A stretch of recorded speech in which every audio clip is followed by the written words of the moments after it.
கிறிஸ்துவுக்குள் எனக்கு அன்பானவர்களே, இயேசு கிறிஸ்துவின் இனிதான நாமத்தினால் உங்களுக்கு என் அன்பின் வாழ்த்துதலை சொல்லிக் கொள்கிறேன். நமக்கு நீதி செய்யும் தேவன் இந்த மாதம் நமக்கு நீதி செய்யும்படி தமது நீதியின் செங்கோலை நீட்டி நம்மை விடுவிக்கவும், ஒடுக்கப்படுகிற தமது ஜனத்திற்காக அவர் தமது நீதியின் செங்கோலை நீட்டி அவர்களுக்கு நியாயம் செய்யவும், நீங்கள் கடந்து போகும் கடினமான பாதையில் நீங்கள் ஒடுக்கப்படும் போது நீதியின் தேவன் நீதி செய்கிறவராயிருக்கிறார். அன்பானவர்களே, சங்கீதம் 103:6 சொல்லப்பட்டது போல ஒடுக்கப்படுகிற யாவருக்கும் கர்த்தர் நீதியையும் நியாயத்தையும் செய்கிறார். வேதத்திலே அநேகரை குறித்து பார்க்கிறோம். ஆகார் ஒரு நெருக்கமான பாதையின் வழியாக கடந்து செல்ல நேர்ந்த போது தேவன் தம்முடைய நீதியின் செங்கோலை நீட்டி தண்ணீர் தரவை காணும்படி செய்து இஸ்ரவேலை ஒரு பெரிய ஜாதியாய் மாற்றி அவனுக்கு நீதி செய்தார். அது மட்டுமல்ல, நகோமி எடுத்த ஒரு தவறான முடிவால் அவள் ஒடுக்கப்பட்டாள். வாழ்க்கையே கசந்து போயிருந்த அவள் வாழ்வில் நீதியின் செங்கோல் நீட்டப்பட்டது. தாவீதும் கூட தன் சொந்த மகனாலே ஒடுக்கப்பட்டான். அவனுடன் இருந்தவர்கள் கூட காரணமின்றி அவனை பகைத்தனர். அவனுடைய நெருக்கத்தை கண்டு ஒரு நீதியின் கிரியையை கர்த்தர் அவனுக்கு செய்தார். அது மட்டுமல்ல, யோசேப்பின் வாழ்வில் சொந்த சகோதரர்களாலே பகைக்கப்பட்டான். ஆனாலும் அவனுடைய ஒடுக்கத்தை பார்த்த தேவன் அவனை உயர்த்தி நீதி செய்து அவனுக்கு காட்டின தரிசனத்தை நிறைவேற்றி கொடுத்து நீதியின் செங்கோலாய் அவன் வாழ்க்கையில் எழுப்பினார். பிரியமானவர்களே, 1 ராஜாக்கள் 11:39 பார்க்கும்போது, தாவீதின் சந்ததியை சிறுமைப்படுத்துவேன், ஆகிலும் என்னாலும் அப்படி இராது என்று சொன்னார் என்று பார்க்கிறோம். தாவீதின் சந்ததியில் எழும்பின ராஜாக்கள் செய்த சில பொல்லாத காரியத்தின் நிமித்தம் அவர்களை சிறுமைப்படுத்தினேன், ஆனாலும் என்னாலும் அவர்களை சிறுமைப்படுத்தாமல் அவர்களுக்கு நீதி செய்யப்படும் என்று கர்த்தர் சொல்கிறார். விழுந்து போன தாவீதின் கூடாரத்தை அவர் மறுபடியும் எடுப்பித்து கட்டினார். ஒரு நீதி உள்ள நியாயாதிபதி நமக்கு உண்டு. அவர் நீதி செய்கிறவர். தவறு செய்து நாம் ஒடுக்கப்படும் போது தேவனை நோக்கி கூப்பிட்டால் அவர் நமக்கு நீதி செய்து நம்முடைய ஒடுக்குதலை மாற்றுவார். தாவீது கர்த்தருடைய இருதயத்துக்கு ஏற்றவன்.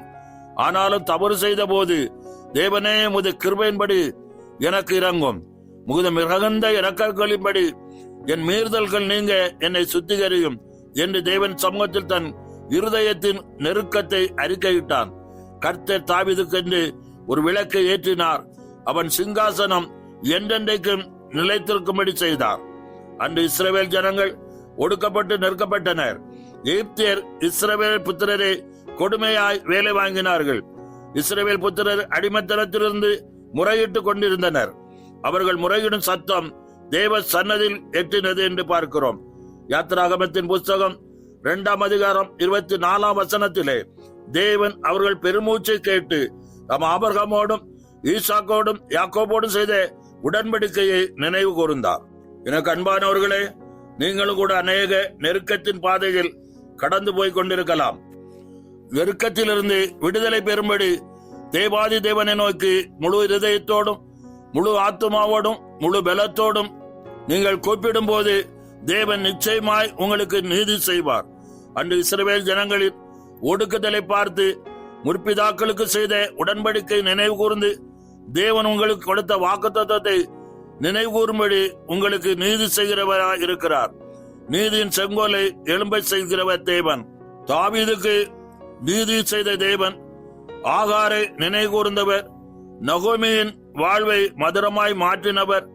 யோசேப்பை உயர்த்தின தேவன் இன்று உங்களுடைய ஒடுக்குதலை கண்டு உங்களுக்காய் நீதியின் செங்கோலை எழுப்பி எல்லா நெருக்கத்தில் இருந்தும் ஜெயம் பெற செய்து ஆசீர்வதித்து உயர்த்த அவர் வல்லவராயிருக்கிறார். யோவின் புஸ்தகம் 33ஆம் அதிகாரம் 26ஆம் வசனத்திலே அவன் தேவனை நோக்கி விண்ணப்பம் பண்ணும் போது அவனுடைய சமூகத்தை கம்பீரத்தோட பார்க்கும்படி அவர் அவன் மேலே பிரியமாகி அந்த மனுஷனுக்கு அவருடைய நீதியின் பலனை கொடுப்பார் என்று வாசிக்கிறோம். கிறிஸ்துவுக்குள் அன்பானவர்களே, கர்த்தருடைய நாமம் உயர்ந்த நாமம். அவன் நீதியின் செங்கோலை செலுத்தி நம்மை விடுவிக்கிறவர்.